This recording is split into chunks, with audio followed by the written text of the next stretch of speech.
Dito isto, o que são, portanto, no modo como eu uso o termo movimentos sociais, os movimentos sociais, mais ou menos, nunca havendo, certamente, nenhuma definição que consiga estabelecer limites à vida concreta.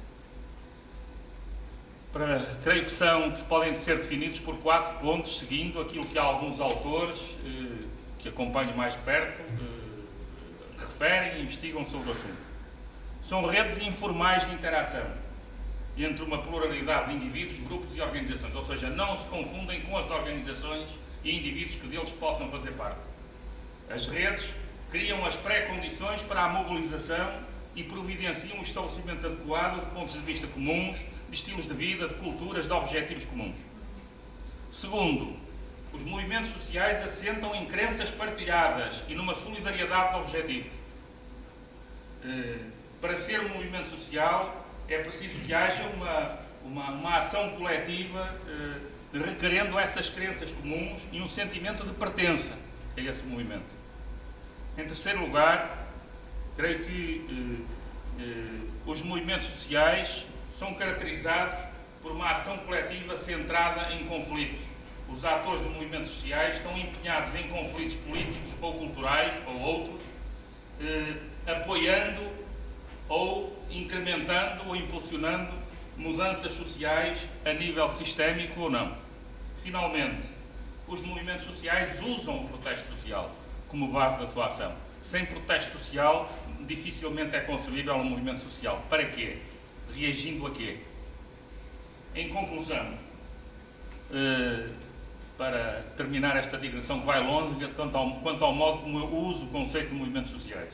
Os movimentos sociais são redes informais, baseadas em crenças partilhadas e em solidariedades, que mobilizam em torno de questões conflituais através do uso frequente de variadas formas de protesto social.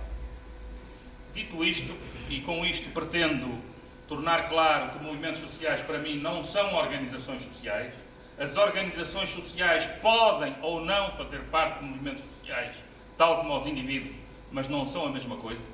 Têm uma relação tensa e dinâmica as organizações sociais com os movimentos sociais e poderíamos ir aqui convocar a experiência portuguesa para isso, do Fórum Social Português fracassado, como processo e como movimento social, por exemplo, em que o facto de as organizações sociais, de partidos e outras, se terem embrenhado numa luta pelo poder e pelo predomínio do Fórum Social Português, acabou por conduzir a torná-lo inviável à segunda edição, levando já ao fermento da discórdia da primeira, de que, para os que se recordam, a manifestação de conclusão do primeiro fórum é um bom exemplo, com aquela luta abjeta, sem sentido, pelo domínio, quem é que dominava o quê, quem é que controlava o quê numa manifestação em que devíamos estar pura e simplesmente todos juntos. A instabilidade da relação entre identidades organizacionais e movimentistas significa que os movimentos sociais são movimentos muito fluidos. Podem dar para o torto ou podem dar muito bem. Ou podem acabar quando se esgota o seu objeto. Ou quando, como o Fórum Social Português, não chegam a levantar voo sequer. Não passam de uma boa ideia e de uma excelente intenção. Estritamente falando, os movimentos sociais não têm membros, têm participantes. As organizações é que têm membros, o que é diferente.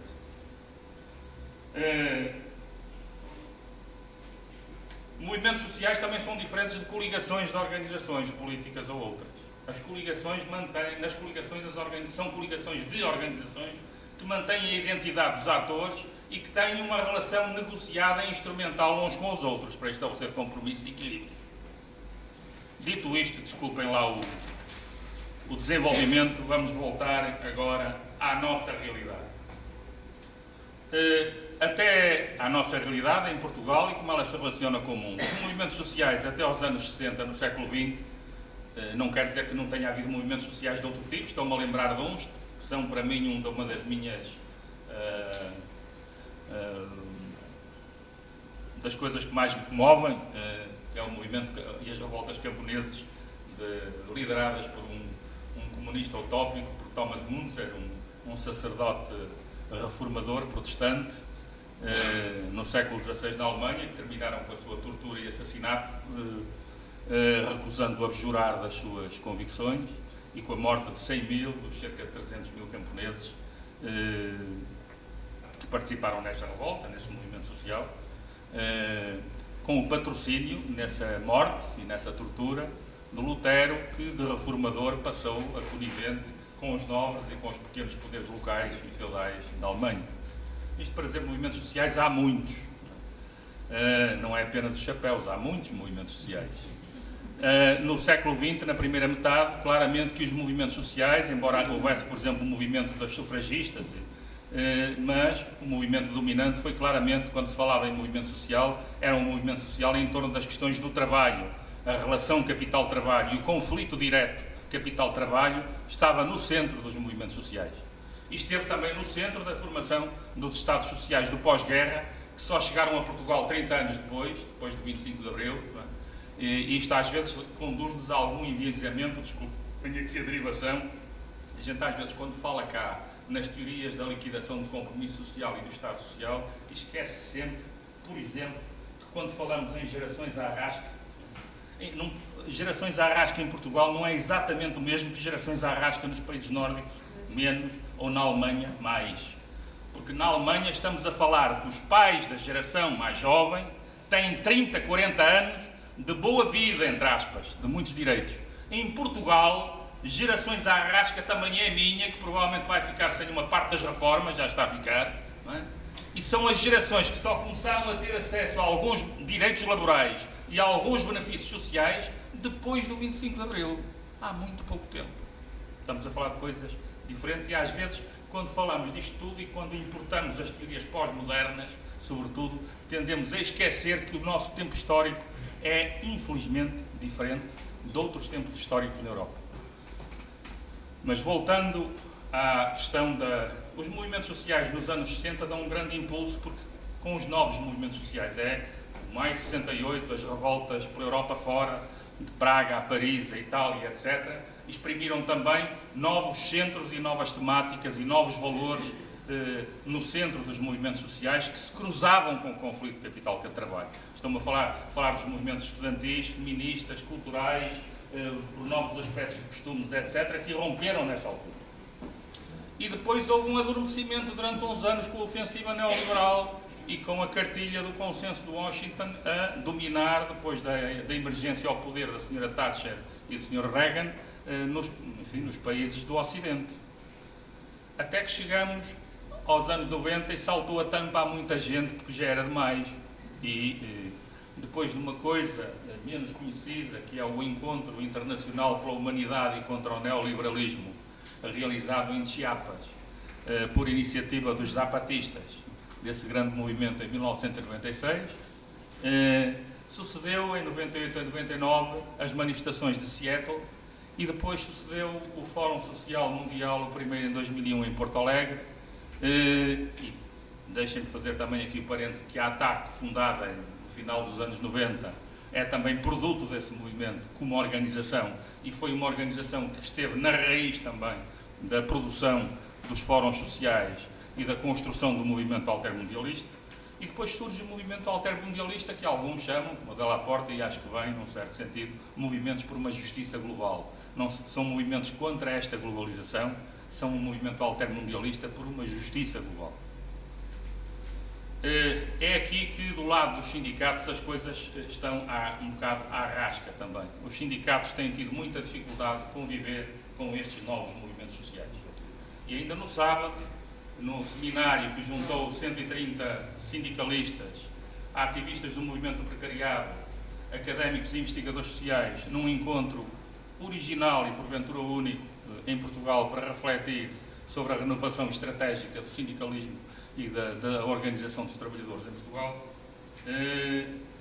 é curioso que essa dificuldade ainda esteve bem presente no debate e como um tema de agenda para continuar a aprofundar e para encontrar soluções. Porque os sindicatos, do mesmo modo que reagiram mal aos novos movimentos sociais dos anos 60 e tiveram dificuldade de encontrar o ponto de equilíbrio, os sindicatos e as organizações da esquerda clássica que estavam ligadas ao movimento operário. Basta lembrar a reação do PCF e de outros aos acontecimentos de maio de 68 em França, no início. Tiveram muita dificuldade. Hoje também tem. E um dos temas da nossa agenda, que fica, porque en passant, não vou ter tempo agora de desenvolver, é exatamente este. É como é que hoje, com esta nova vaga emergente de ativismos sociais que podem transformar-se em movimentos sociais, como é que em Portugal conseguimos estabelecer relações fecundas, dinâmicas, entre movimentos sociais, partidos políticos à esquerda, ou ativismos sociais, partidos políticos à esquerda e sindicatos, sem deixar que a dinâmica de movimentos sociais seja absorvida e limitada por aquilo que é uma velha peça de uma sociedade civil portuguesa, pouco dinâmica, pouco autónoma e excessivamente dominada pelos aparelhos partidários e sindicais. Como é que encontramos aqui novos pontos de equilíbrio em que todos os atores políticos e sociais compreendam humildemente que o seu papel num movimento coletivo, num movimento de ação coletiva, não é lutarem pelo poder dentro desse movimento, mas inserirem-se nele na construção de objetivos e de um sentido comum do movimento, resguardando a autonomia de cada um para, cada macaco no seu galho, continuarem a luta pelos seus objetivos, os partidos pela conquista de poder e pela conquista dos votos, não é? Os sindicatos por representarem cada vez mais e não cada vez menos os trabalhadores, o que significa chegarem aos precários e aos novos grupos de trabalhadores. As outras organizações sociais fazendo o seu papel de educação popular, da ação cívica, como a ATAC ou outras. E o movimento social caminhando no seu conjunto na direção que escolheu. Esse é um dos nossos problemas e dos mais sérios da nossa agenda. As questões que temos nesta nova fase que vivemos agora com a crise mundial, que é uma fase posterior ao altermundialismo, de que falamos aqui ligeiramente. A situação em que vivemos agora, reativa a uma crise financeira que engendrou uma crise económica e uma crise social de caráter internacional e com fortíssimo impacto na União Europeia, que ameaça desagregar aquilo que foi um espaço relativo de paz nos últimos 60 e tal anos na Europa, o mais longo período de paz relativa, não absoluta, digamos assim umas coisitas, umas adjacências da Bósnia, etc. Mas a mais longo período de paz relativa que tivemos neste cantinho do mundo tão conflituoso, basta olhar para a história. Mas a questão que se nos coloca agora é como é que, face a uma crise em que a direita e o neoliberalismo e o consenso de Washington estão mais vivinhos do que nunca e estão numa manifestação espantosa de criatividade do capitalismo, do capital financeiro, estão a conseguir ainda assumir a liderança da resposta, entre aspas, à crise, como é que nesta fase em que movimentos sociais, partidos de esquerda, sindicatos, estão na defensiva, basta lembrar que nos 27 países da União Europeia, apenas em 4 restam uma amostra de partidos sociais-democratas, aliás, rendidos, e essa é, porventura, a causa maior da sua queda e da sua crise, rendidos também ao neoliberalismo e agentes neste momento da aplicação das políticas do FMI e do BCE, como os outros, e por isso acabarão por cair também quando deixarem de ser úteis. Como é que, numa situação desta, em que estamos na defensiva, podemos, voltando agora ao quadro português e europeu, encontrar forças nas fraquezas e também nas contradições da própria vida social e dos outros?